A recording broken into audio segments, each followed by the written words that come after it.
Hey, what is up YouTube? This is the Mermail Master coming at you from the Team Time Riders YouTube channel with another deck profile video. Today I'm going to be profiling my DRAGUNITY deck. Now this is a deck that I just built, but I've been having a lot of fun with it. Through testing it's been really good. Currently I'm running with less extra deck monsters right now because Team Time Riders Fudgems is currently barring my gay dirt. But I just thought I'd give you the deck profile just so that you could be able to see, what I'm running, as well as, some of the combos and things like that. I think people are not really paying attention to Dragunities, and we don't know what's going to happen on the next ban list, what's going to come back, whether Ravine is going to come to 3, or there's going to be something else that happens. So, yeah, I think that, the future of Dragunities can only go up from here, depending on what they get back. And yeah, so I'm going to go into the deck profile and I'll explain some of my choices on the way. So to start out with Dragunity monsters, we have 3 copies of Dragunity Ducks. This is your main monster that you want to open with first turn. Its effect is that when it's normal summon, you can select 1 level 3 or lower dragon type Dragunity monster in your graveyard and equip it to it as an equip card. And the monster that you most want to get all of the time is 3 copies of Dragunity Phalanx. Phalanx is your big push play because Phalanx states that when it's equipped to a Dragunity monster, by a card effect, you can special summon it. So you just basically have ducks on the field, equip Phalanx, and keep special summoning Phalanx out onto the field to keep creating more and more synchro monsters. It is these 2 monsters here are the heart and the soul of the deck. And without it, Dragunities would not be Dragunities. Our next card, we have 3 copies of Dragunity Arma Mistletoe. Mistletoe's effect states that when it is, you can special summon it by attributing 1 Dragunity monster you control.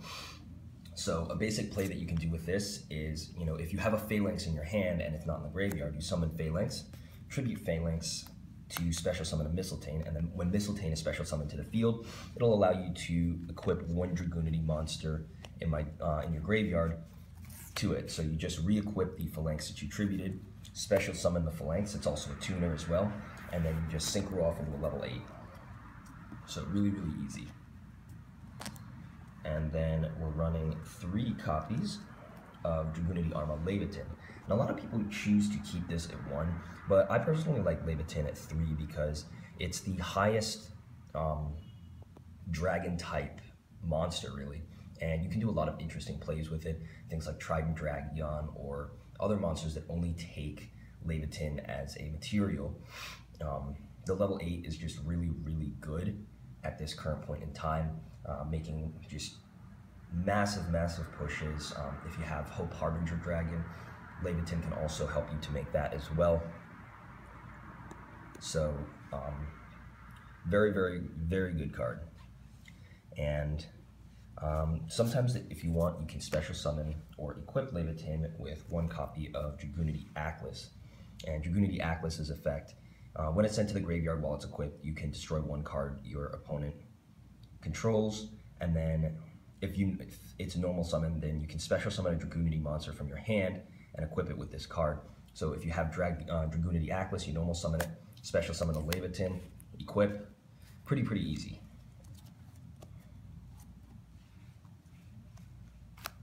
Dragunity Militum, this will allow you basically to tribute the Atlas and to get off its effect. So if you have a Leviathan equipped with an Atlas on the field, you summon Militum to the field and the effect will activate.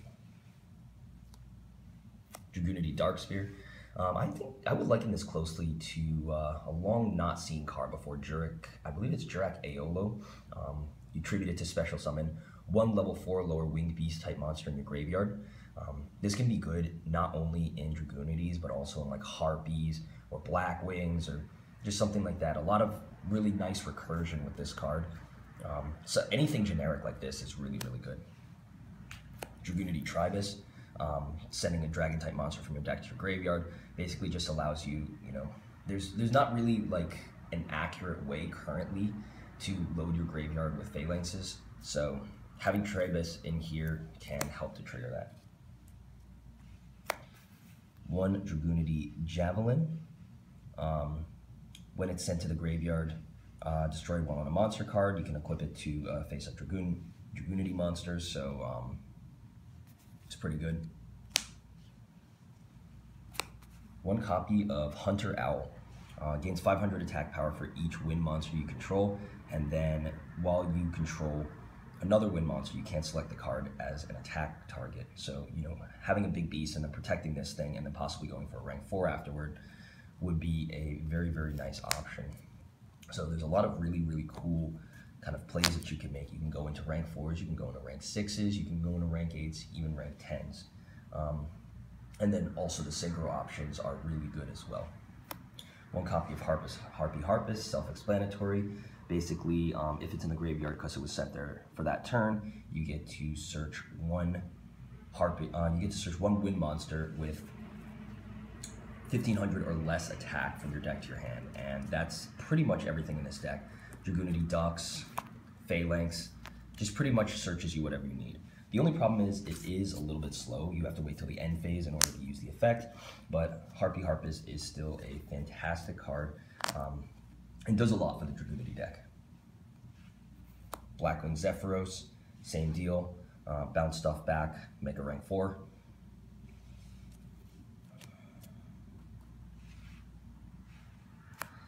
Red Eyes Darkness Metal Dragon. You have a lot of dragons in this deck, so having Red Eyes Darkness Metal Dragon on the field is just really a force to be reckoned with. And then the final 2 monsters of the deck that I want to go over are 2 copies of Mist Valley Baby Rock. I misplaced my copies of the card, unfortunately, but its basic effect is similar to the Fabled monsters. When it's discarded to the graveyard, you get to special summon it to the field. So if you're doing combos with Dragunity Knight Gayderg, you activate its effect to search 1, and then you ditch 1 and then search 1, and then you ditch the Baby Rock. Baby Rock gets ditched to the graveyard and then special summons back to the field as a level 2 tuner, and then you can just synchro for a level 8 right there, along with getting a search. So pushing through your deck while also advancing your plays. So that's going to be it for the monsters. And now I'm moving on to the spells of the deck. Dragunities wouldn't be Dragunities without 2 copies of Dragon Ravine.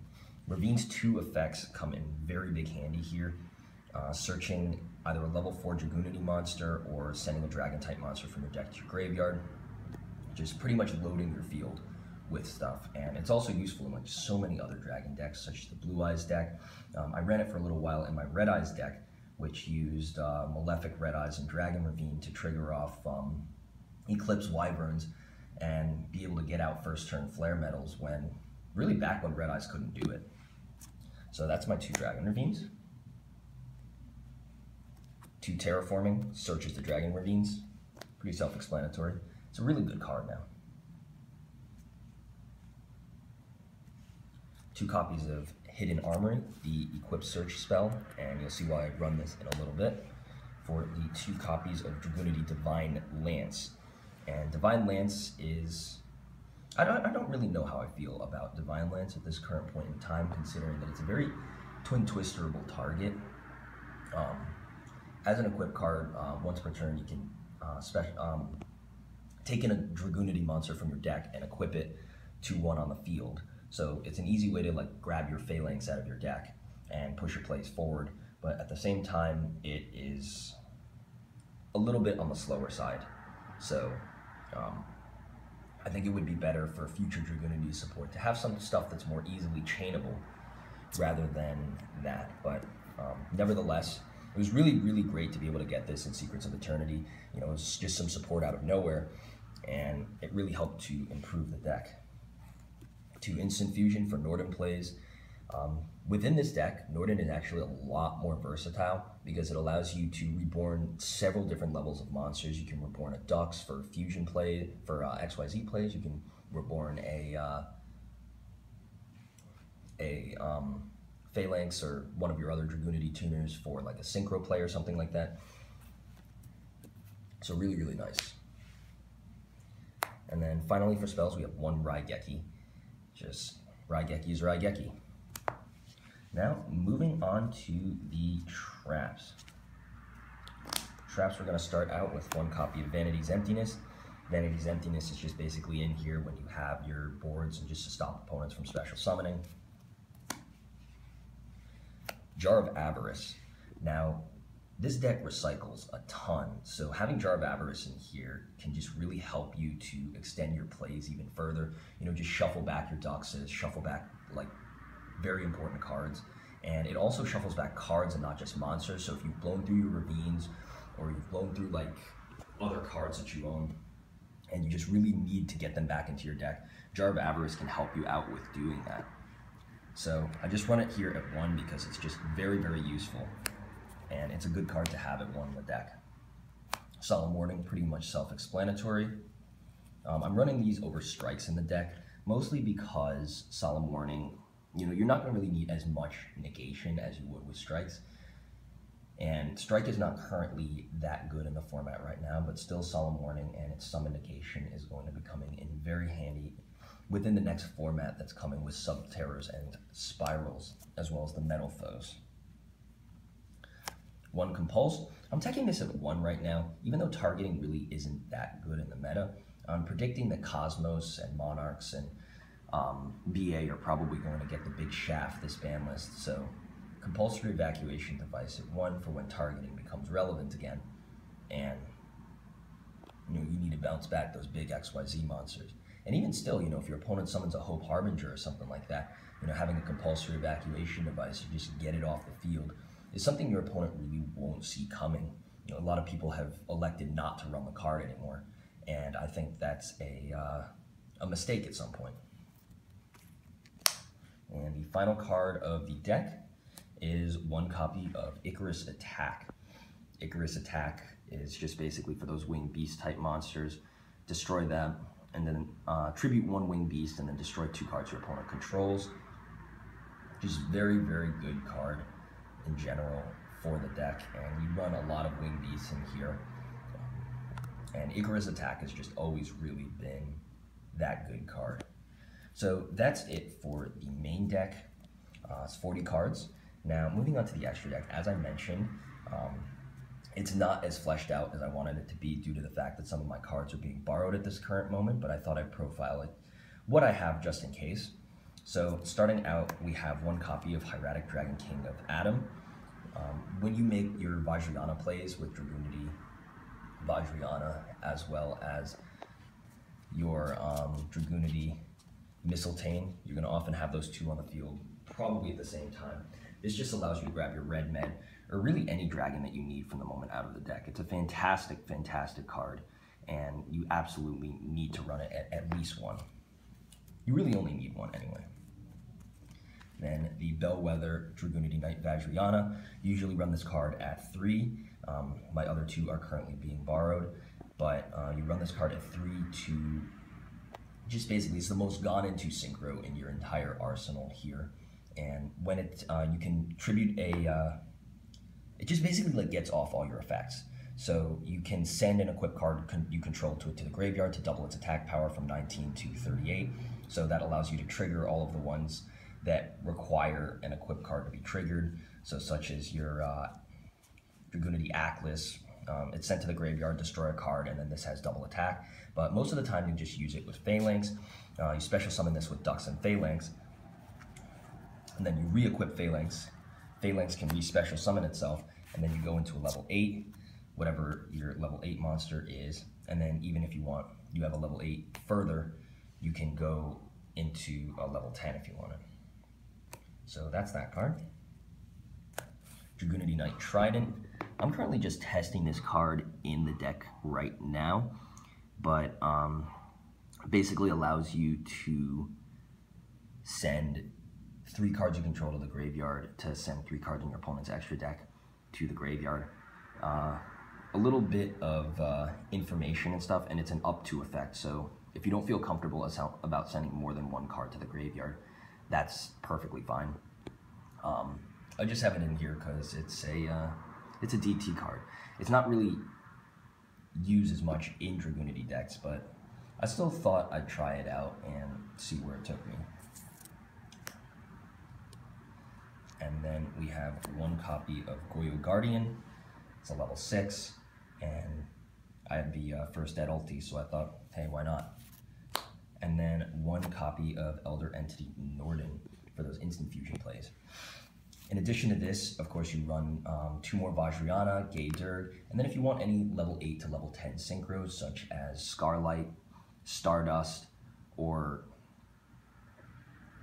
just really anything that you need. It's a lot of even level synchro monsters in here. And there's a cool play that you can actually do if you have out, where is it? Dragunity, Arma, Levitin, and then Phalanx, like probably on the same field. You're able to do 8 plus 2 into 10. They're both dragon type monsters, so you can go into Trident Dragyon if you want.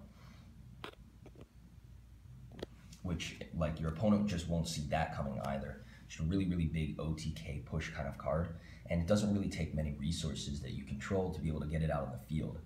So, just like the deck has got a lot of potential right now.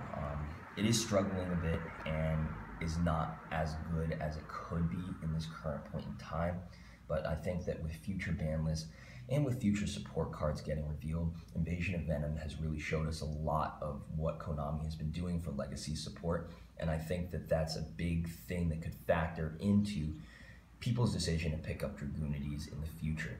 Phalanx has already jumped to around $9 to $10, and Dux is following soon behind.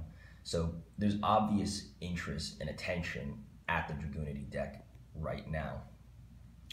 But yeah, so that is the deck profile, and I hope you enjoyed it.